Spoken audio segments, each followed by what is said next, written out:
Tapi tak semua hari lah sebenarnya, tak semua hari yang kita kuat. Tapi realitinya, bila you buat bisnes dan juga tengah study waktu tu, memang kau tak ada masa pun. So waktu tu I fikir dah sampai satu tahap, you memang kurang masa dengan kawan, kurang masa. Semualah yang you boleh buat waktu tu I boleh buat adalah pergi kelas, belajar, pergi join aktiviti, dan settle balik untuk I fokus on business. So ada orang anggapnya I ni sombong lah. Itu antara benda yang I terima.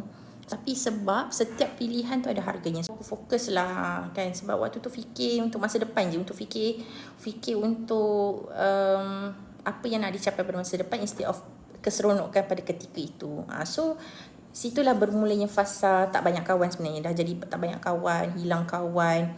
Sebab tu cakap bila kita nak dapatkan sesuatu pada masa depan, pada ketika itulah perlu ada benda yang kita korbankan.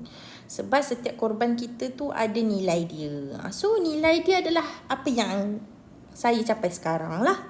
Tapi satu benda yang I think mahal yang perlu kita bayar adalah emosi. For me, I think emosi aku sendirilah yang I terpaksa bayar banyak. Tapi tak semua hari lah sebenarnya. Tak semua hari yang kita kuat. Sebab mostly orang cakap kita kuat kan. Tapi tak semua yang hari I kuat.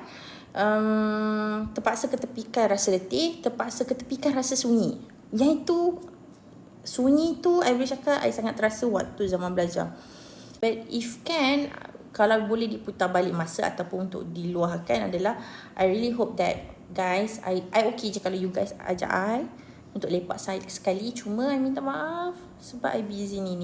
Whatever yang I pernah terasa dulu daripada zaman belajar, I cuba untuk concern lagi untuk sekarang dengan orang yang sekarang. So maksudnya contohlah, kita tahu orang tu busy dan dia rapat dengan kita.